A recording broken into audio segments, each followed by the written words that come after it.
Darren's a clinical nurse educator at the Nanaimo Regional General Hospital, and he's also a member of the Vancouver Island Health Authority working group that's put together the sepsis clinical order set for the island.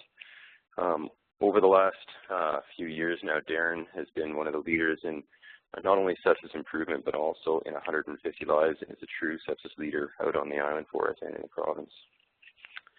Brent Woodley is a clinical educator in the emergency department at Chilliwack General Hospital, and Brent and I have been working together now for, oh God, it's getting close to 8 or 9 years. I think we started working on sepsis improvement with E2E, and then since the formation of CCM, Brent's been working on us. And again, within Fraser and the province, Brent has been one of the key leaders in sepsis improvement. We really need to recognize these two guys for the work they've done over the last several years. And specifically with this project, they independently put together themselves truly with just our support to help educate people around the province. So I really thank you guys. You've done a fantastic job, and I'm looking forward to hearing what you have to say today. Thanks, Dave. Very kind words. It's a pleasure to do this work. So Brent will be joining us shortly, we hope, and I'm going to start with his slides. So this is where it begins. On behalf of all of us, I just want to thank the people on this project team. A lot of hours went into this project, and I just want to thank them all there on this screen. So Meher, could you just confirm for me that the screen is up and I'm moving the slides appropriately? You are moving perfectly. Okay. Yeah, thank you. So again, this is thank you all for joining us this morning, and these are Brent's slides, so I'm winging it here, and with the hope that he will join us. So you know, I think around the province, we all have these different screening tools, and they all have similarities, and they're all different. And the Q-Mentum, or Q-Exchange rather, has done a great job at helping us sort of learn from each other. And yet we were still, I think, operating from different perspectives with different really understanding of this content. And that was one of the motivators for creating the learning module.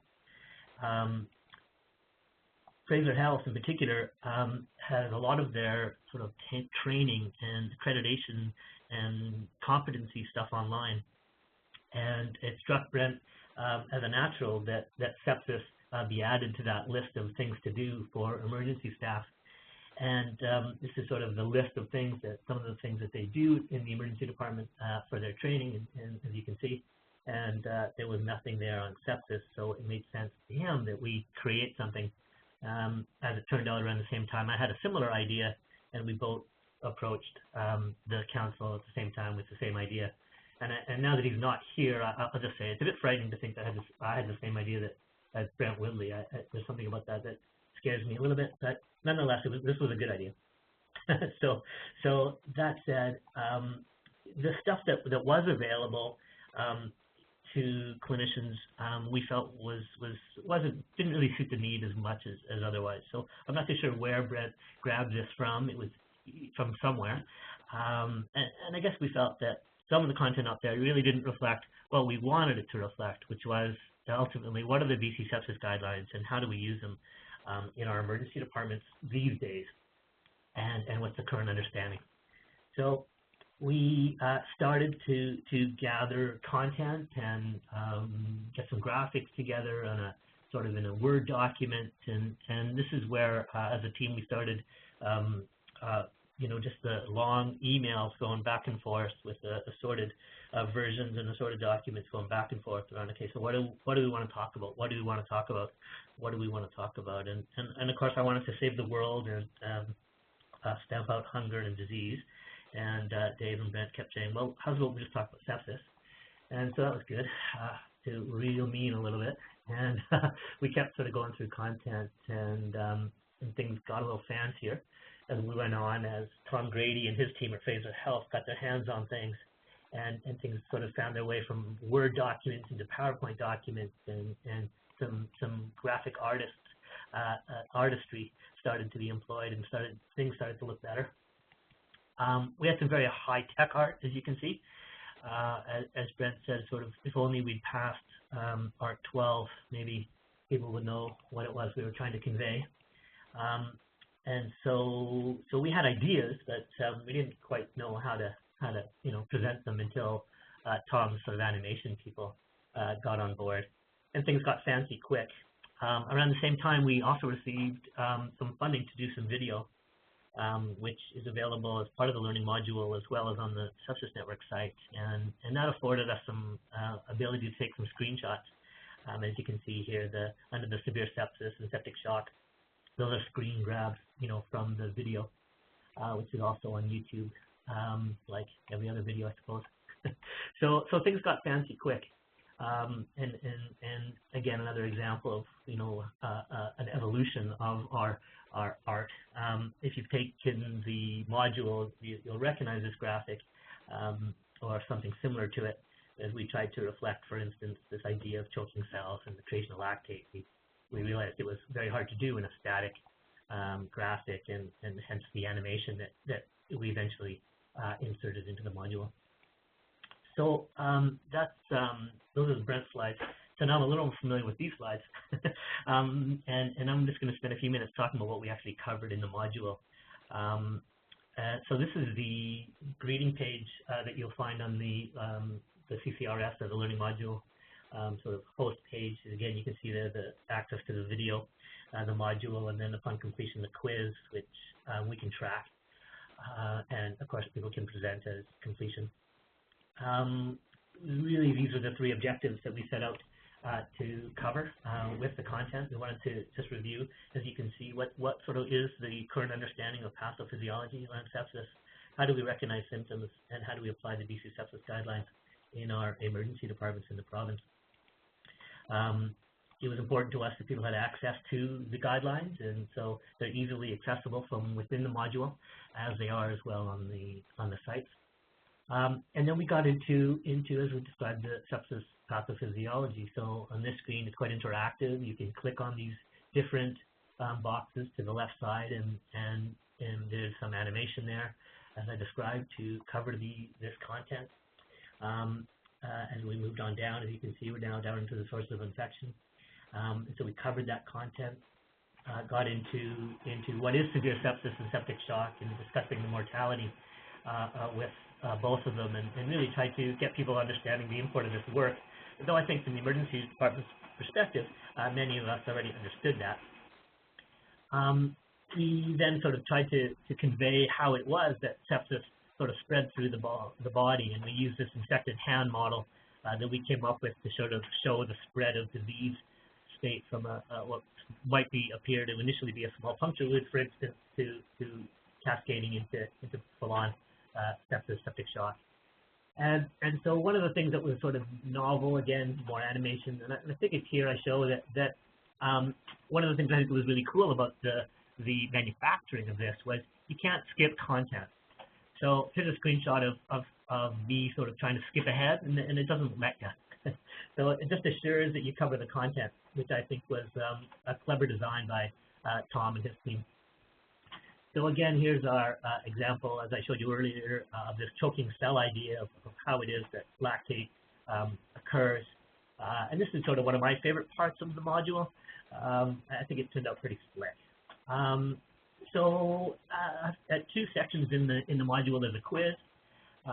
And maybe we could add to the chat box here Brent Woodley's text phone number. So if people have problems, and they have questions during taking the quiz, they can just text him and get the answers. I think that'd be helpful for people. Anyway, so there it is, and you get some feedback, and you can carry on and do the quiz. The next section of the module talks about the guidelines themselves and how do we use them. So first conversation around, what is SIRS plus the risk factors, the kind of the people in the emergency department were interested in.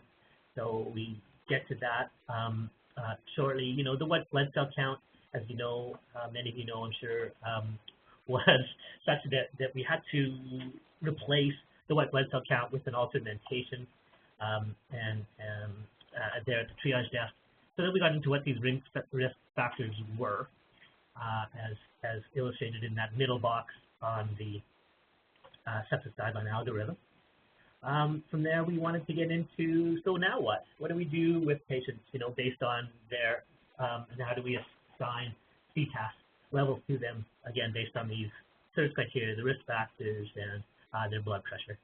So from there, we break it into the two groups. And I think this is the part of the module that took us quite a bit of time to clarify, and I think it's part of the module or part of the guidelines, and I think provincially still we've got the most work to do on. I think I believe, anyway, we're pretty good at recognizing it's in the next steps that are challenging, and I think the CTAS-2 patients are harder maybe than the CTAS-1 patients. I think that because there's a couple of different branches to them.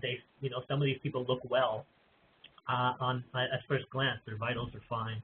And it's just this enthusiasm for obtaining a lactate in a reasonable time and recognizing that some of these people, despite their normal attention, might actually be quite sick and have an elevated lactate and still need the acute interventions of antibiotics and fluids and cultures. So that's that content. And this, as I say, there's sort of two groups in that content. Both the people who have normal blood pressure and elevated lactates, and of course the elevated lactates and hypotension. So those are the two groups there. These people, the CTAS-1s, a little easier to understand for a lot of us. They're the sickest of the sick, and they're the CTAS-1s that we see in our emergency departments. And hopefully, because of the sepsis guidelines, more and more people are recognizing them. And more people are triaging them accordingly and responding accordingly.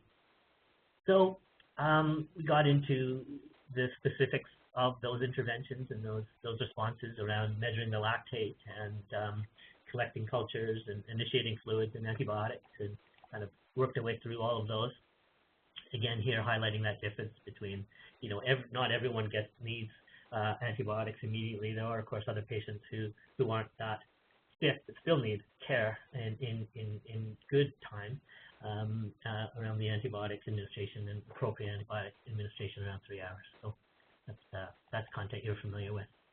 We added some content around source control naturally, and another review just to drive the point home, and got into some of the team interventions, sort of moving on from the immediate sort of resuscitation and recognition. So the source control is part of that, but also emphasizing that because this is a provincial asset, that not everyone, operates in a busy urban center where they can phone someone to come down from upstairs, give them a hand, and take them upstairs with them. And so we wanted people to be reminded of the import of the BC Patient Transfer Network and getting these people to appropriate care as soon as possible.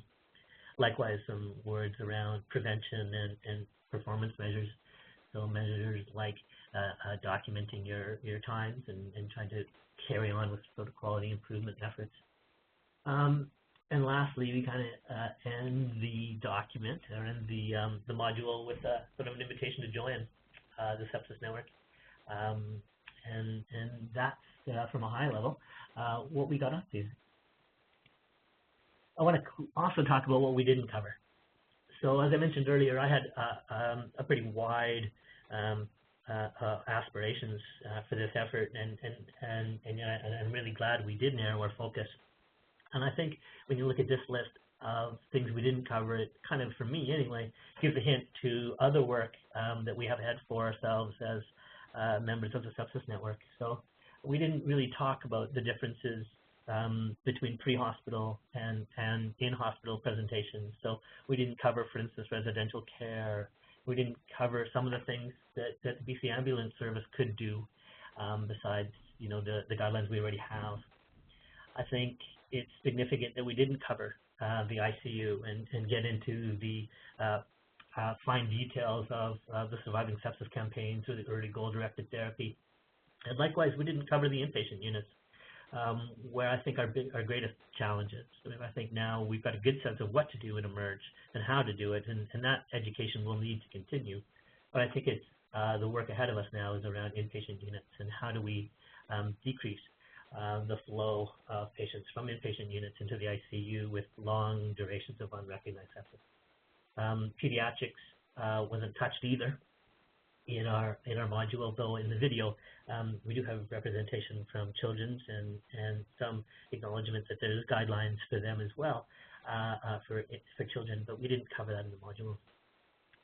We didn't talk about things like electronic health records and the role that clinical decision support tools can play in electronic health records and the prompting and the decision making that may happen with bedside monitors or electronic health records.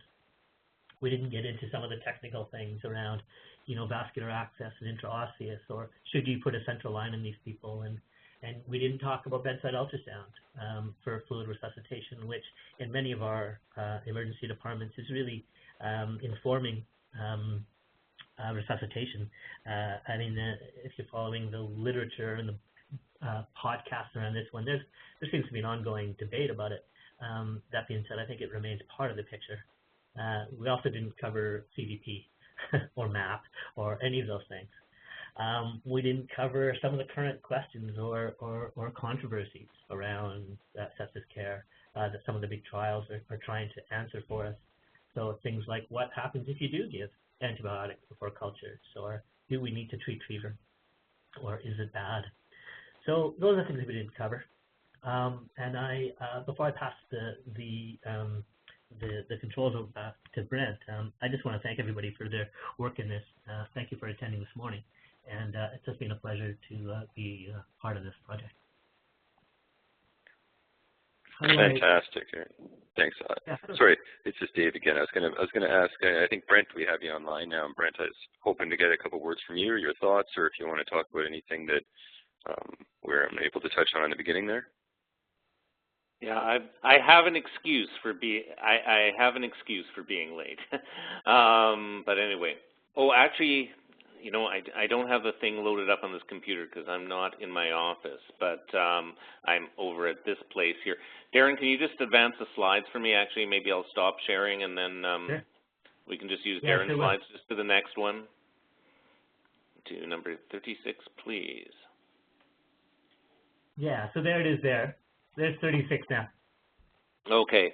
So one of the things that's happened in the last few weeks is that the module is available on the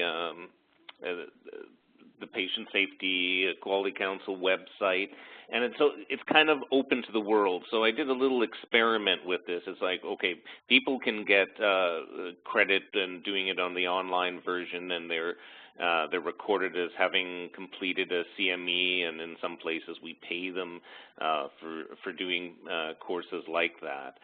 So now, but there's a kind of open it's an open portal to the world where people can see this kind of free education thing. So I had a little experiment, Darren, if you just want to push it forward one. Where I tweeted, I had an idea I could tweet to a couple people that might like this, and so within about an hour, it had been exposed to about 4,000 people. So I thought, okay, well, I think we're doing something good there. Is picked up by someone in Scotland, someone in Australia, and got shared around. The interesting thing is that one of the people that ended up kind of responding to it is a doc at St. Paul's. So it had gone around the world and come back to St. Paul's where some of the filming was done. If I could get the next slide then. I'd just like to point out that my tweet was more successful than Sherry Stackhouse's, where she created quite a run-on word there. Hopefully she's listening. Anyways. And then the next slide, Darren, I think that was pretty much the end. That's all I have to say. I hope that some of the work we did here is not just useful for BC, but is pretty unique out there on the intrawebs of having something free and accessible for people to learn about sepsis from, that we can have an impact with this. And I like putting Darren on the spot because I couldn't get to a computer in the JI fast enough. Thanks so much, guys, for coming and presenting all of that.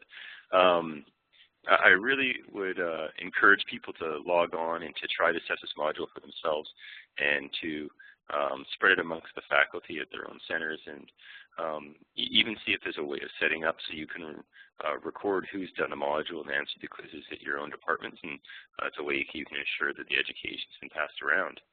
I'd like to open it up to any questions. If anyone has any questions for our speakers, Darren Abbey and Brent Woodley, please put up your hand now on the WebEx.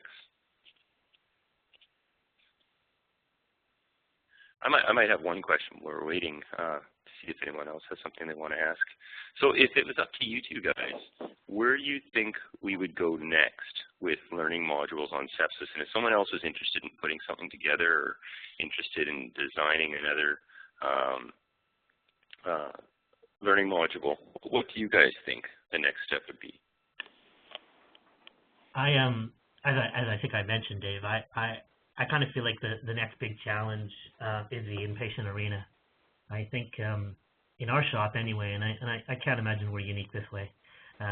We really do have a flood of people coming to our hospitals and going under and unrecognized and under and unresuscitated, or maybe resuscitated in the emergency department well and then admitted to the inpatient arena and decompensating, and next thing you know, they're in the unit, and that's never a good thing.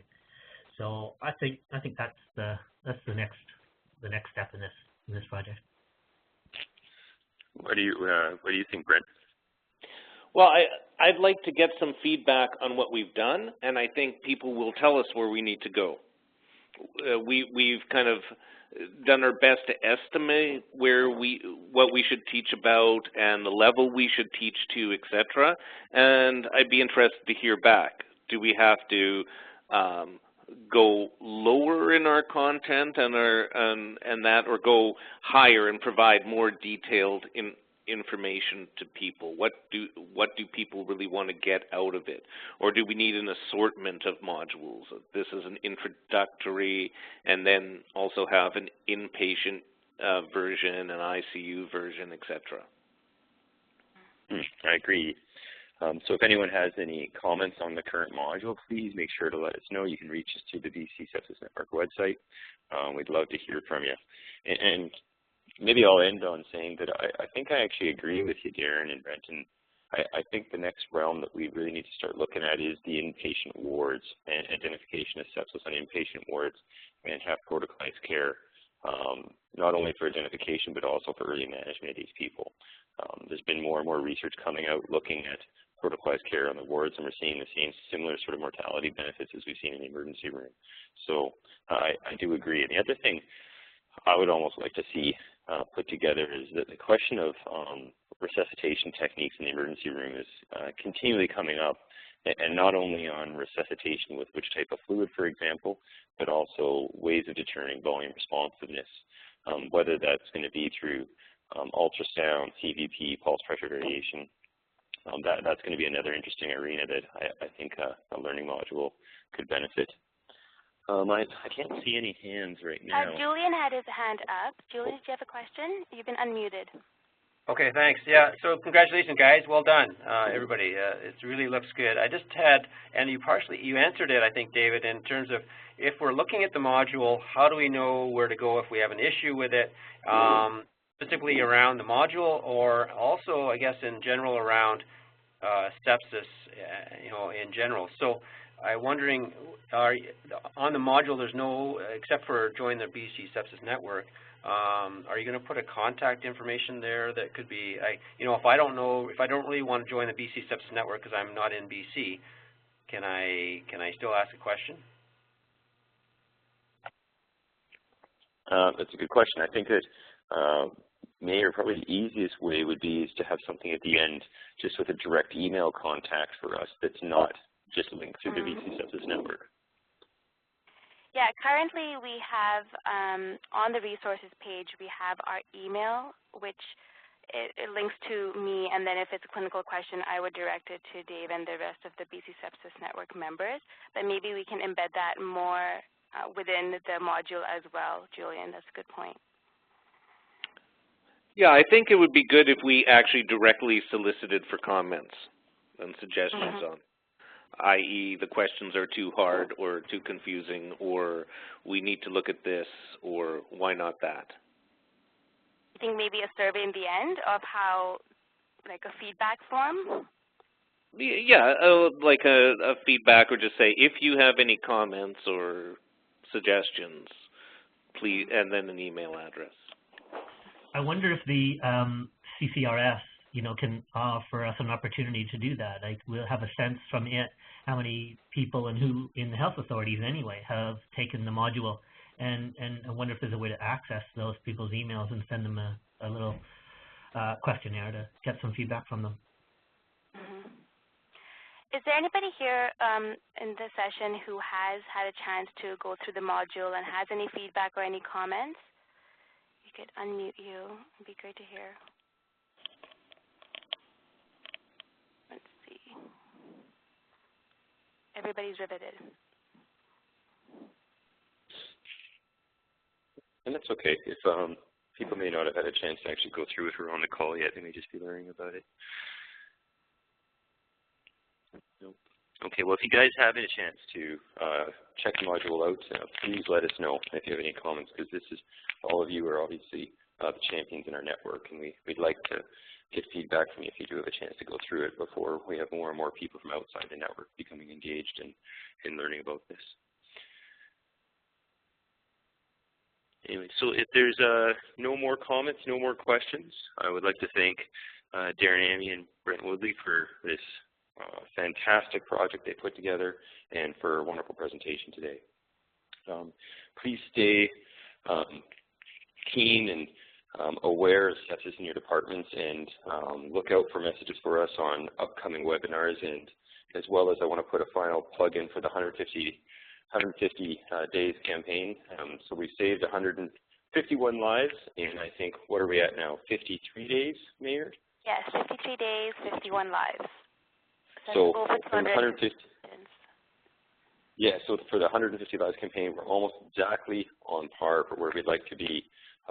If you just think about how incredible that is that in 53 days, we've had over, 255 protocols for patients with severe sepsis or septic shock entering the province. And I was sitting and thinking about this when I was working the other night. If you look at other diseases we talk about, such as stroke and MI, I find it hard to believe that in just over a month and a half that they've had 250 cases of the most severe form of their disease where we can say, for example, we've saved 51 lives. I think this is an incredible example of the work the BC Sepsis Network is doing, and you are the people to thank for that. And I'm looking forward to the end of this campaign and being able to say that we reached our goals. So please make your departments aware of the initiative. Please submit your cases when you have them, even electronically or by paper, and we will be in contact. Thank you very much for everyone coming today. Thank you, everyone. Thank you again, Darren and Brent. That was great. Okay, thank you. Talk to you soon.